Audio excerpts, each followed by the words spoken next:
want to talk about how we can lose good couples therapy when one of the partners has anger problems, when they rage, when they blow up. I'm not talking about abuse in terms of cruelty or physical abuse, but they flare, the other shuts down, and here in this situation, they admit it. Okay, if they don't admit it, you have other issues you have to deal with. But somebody says, yeah, I know I lose my temper. I know it's bad.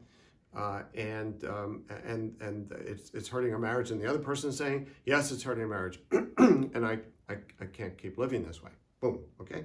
That's a presentation.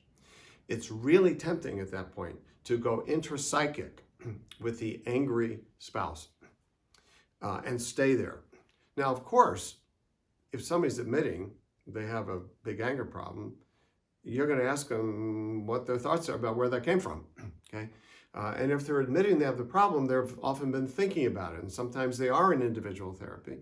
Sometimes they may need individual therapy. And they may talk about, I'm thinking of a case now, a really abusive family of origin, and a very abusive father in particular. And so he knew he has lots of issues around anger and wishes he was doing better with it, okay? But it's still going on. And when he gets frustrated, the temptation is, instead of spending a few minutes on the backstory, which humanizes how he got here, you spend a lot of time on that.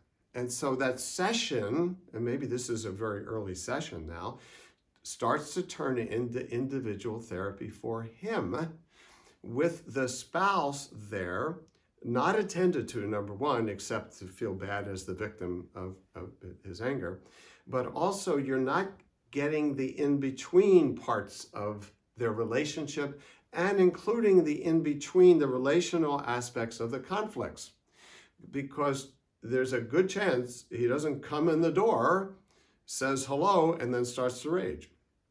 That there are conflicts, there are problems that they have, which are not, he's responsible for his rage. He's responsible for his over-the-top reactions, so very clearly there. But there are systemic and interactional things that are going on. So I'm thinking of a particular case with a guy who admits he rages, blah, blah, blah. What I did was, what I ordinarily do is get a scene. Tell me a common scenario where it ends with him raging. And so here was one of them. This was just a couple of days ago for them. Dinner, 3 kids. He's coming down hard. He's with one of the kids who is being uncooperative at the meal. I can't remember what it was, or was sassing back about grades or whatever. And then the father got angry at the kid. He left the table. Then the mother, the wife, said in front of the other kids to her husband, "There you go again. There you go again with your anger," in front of the kids. Then he storms out. The husband storms out. And then later on, they have a big fight about it. And then in the fight about that, he rages. So, okay, there's something there to work on, which was about some of the fuel for his rage is feeling outside of the family, feeling like he's the identified patient in the family. Turns out that his wife keeps secrets from him, which he finds out later. None of that justifies his rage, but it's a context for it, okay? And here's the point. They come for relational therapy. This particular guy had started individual therapy. He needs help. He needs to work on that.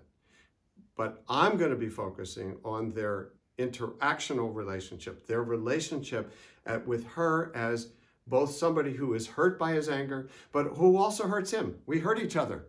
We hurt each other in relationships. And my working assumption is that if I feel punished by my spouse, and I'm not able to process that, and we either make that better or I get out, I'm going to punish back, and which, in fact, she was doing. And so our job as couple relationship therapists is to not get pulled into the shiny object of somebody's anger, such that we lose the possibility of relationship therapy, which the foundation of it is the idea that this couple is creating interactional dances that they both contribute to in meaningful ways, that they can both shift in meaningful ways.